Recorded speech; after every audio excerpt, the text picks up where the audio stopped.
멈추게 되는 거야. 어떻게 하면 멈출 수 있지? 아, 난 커피 한 잔 먹으면 돼. 나는 바람을 한 바퀴 쐬고 오면 돼. 아, 나는 기지개를 피면 돼.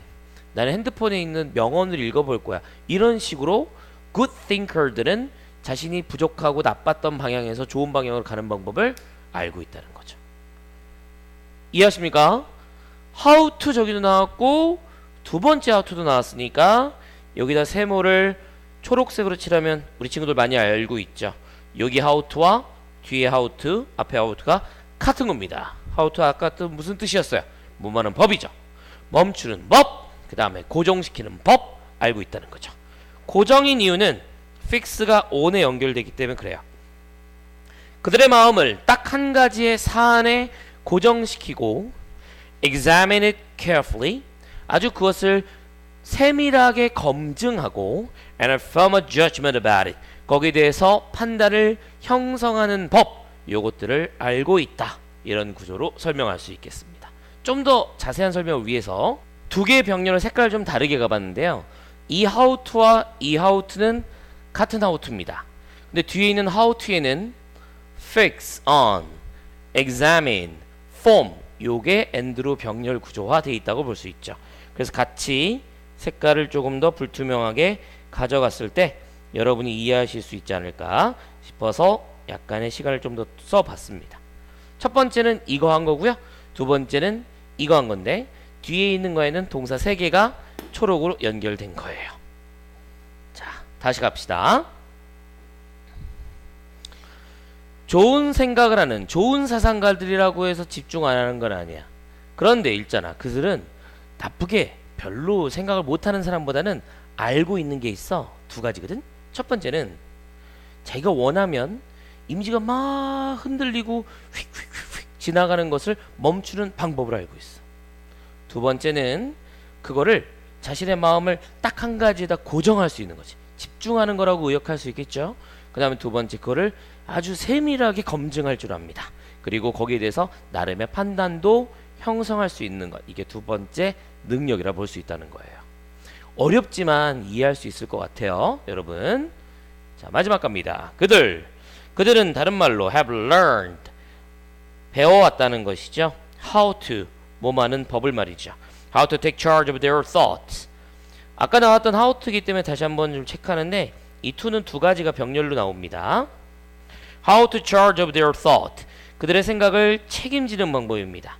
그리고 그 사람들은 to use their minds actively as well as passively인데요. 여기 두 가지란 게 아니라 요 빨간 것만 한 것 같아요. end가 없어서 그렇죠. 그래서 해석해보면 자신의 마음을 책임지는 법을 배웠다는 거예요. 근데 이 보라 하려고요. 자신들의 마음을 적극적 그리고 소극적으로도 이용하는 방법을 알기 위해서. 의역해서 보면 뭐냐면 어떻게든지 내 마음이 부정적으로 흘러가거나 다른 거에 집중되는 거 이것도 내 마음이고요. 내가 집중하는 것도 내 마음입니다. 그런데 마음을 책임져서 자기가 잘 쓴다는 얘기는요. 이것을 자기가 적극적으로 바꿀 수도 있는 것이지만 passively 수동적이고 소극적이라는 얘기는 내가 집중이 안 되는 순간도 어떻게든지 이용을 할 수 있다는 식으로 해석을 한 것 같아요. 그래서 진짜 좋은 사람을 좋게 생각할 수 있는 good thinker들의 특징 자기의 생각을 있는 그대로 수동적이건 적극적이건 자기 거로 책임질 수 있다는 점 이렇게 해석을 해볼 수가 있겠습니다. 어려울 수 있는 내용이지만 병렬 구조는 선생님이 다 잘라놨어요. 학교 선생님이 병렬 구조 갖고 시험 내리는 게 상당히 어렵습니다만 여러분 이 정도는 자세히 따라가 보시면 좋을 것 같고 개별적인 질문을 하셔도 괜찮겠습니다. 요 12강 3번은 다른 자료를 같이 탑재해 두도록 할게요. 12강의 4번으로 넘어가겠습니다. 자, 12강의 네 번째 문제를 풀기 전에 이 글 안에 많이 나와 있는 중요한 문법 포인트가 있어서 먼저 짚어놓고 넘어가도록 하겠습니다. 잠시 후에는 이 부분을 분사구문을 그냥 설명을 간단하게 하면서 진행할 테니까 이 강의는 반드시 잘 들어두셔야 돼요. 선생님이 분사구문은 영어를 가르치는 내 입장에서 정말 중요하게 생각하는 구문 중에 하나야.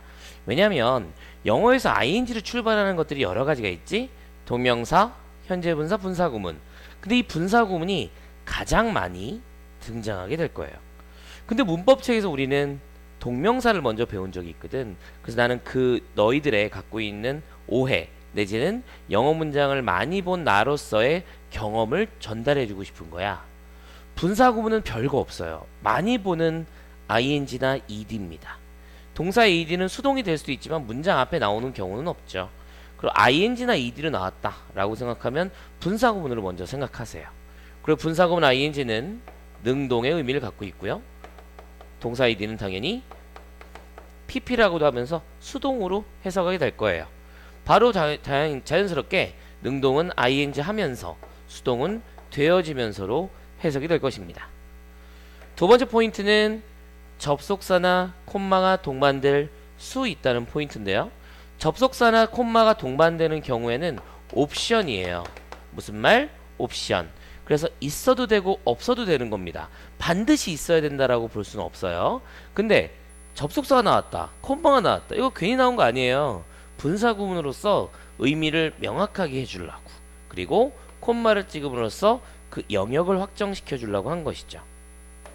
마지막 중요한 포인트, 부사구입니다. 부사구가 랜덤한 위치에 나오는 건 알고 있죠. 그래서 문장 맨 앞에 나올 수도 있는 거예요. 이렇게 주어 동사가 있다고 칠 때 동사 ing로 출발하는 문장이 이렇게 부사로 나올 수도 있는 거고, 콤마 찍고 뒤에 나올 수도 있는 거예요. 그만 가능하냐? 아니요. 중간에도 콤마 찍고 ing 나올 수도 있는 거거든요. 랜덤한 자리에 너무나도 급작스럽게 나온 녀석이 있다. 아, 그럼 얘는 분사 구문이구나. 이렇게 생각해 두셔도 되겠습니다. 자, 좀 더 추가적인 설명이기 때문에 하나만 더 보자면요. 여기 나와 있는 뭐뭐 하면서 되어지면서를 선생님이 뭐라고 적었냐면 주로 해석된다 그랬어요. 이 분사 구문은 주로 뭐뭐라고 해석되는 것 자체가 동시 진행 상황을 설명할 때 가장 많이 쓰여지기 때문에 그렇고요. 아마 여러분이 만나는 분사 구문의 70% 이상은 이렇게 해석이 될 겁니다. 그리고 해석을 물어보는 내신 문제나 수능 문제도 없기 때문에 여러분이 정확하게 해석한다는 측면에서만 알아두시는 거죠. 두 번째는 시간이 있어요. 뭐뭐 할 때, 뭐뭐 하면서 내지는 뭐뭐 이후의 의미가 되는데, 그 뜻을 좀 더 명확하게 해주려면 분사 구문의 접속사를 생략하지 않는 겁니다. 세 번째는 이유가 있고요. 당연히 뭐뭐이기 때문에 해석이 되겠죠. 네 번째는 양보.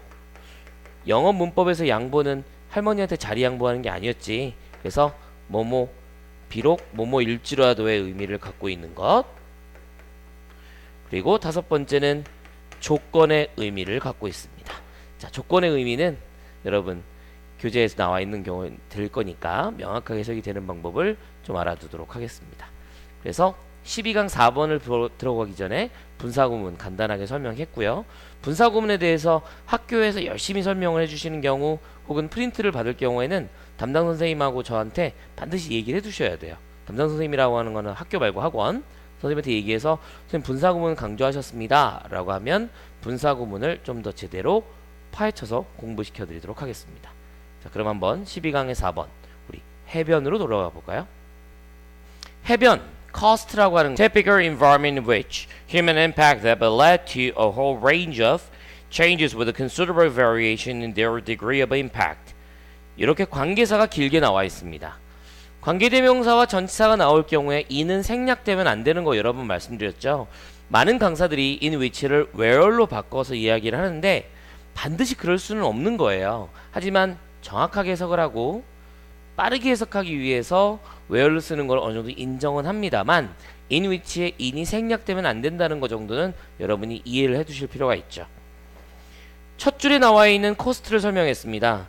해안가란 일상적이고 일반적인 환경인데 인간의 영향이 have led to whole range of changes with considerable variation in their degree of impact. 전치사하고 세 개가 연달아 나왔다는 거예요. 아, 하나 더 나왔네요. 이렇게 연결되고 사실 이렇게까지도 볼 수 있겠습니다. 해석을 해보면 뒤에서 해석해야 되겠지? 영향이 갖고 있는 인간의 정도에 상당한 차이를 갖고 여러 종류의 변화를 이끌 수 있는 바로 그런 일상적인 환경이다. 선생님 한국말로 했는데 무슨 말인지 모르겠어요. 그럴 때는 제 말을 잘 들어야 되죠. 아래에 있는 한국어를 열심히 읽어도 안 될 거야. 해변가란 아주 전형적인 환경이야.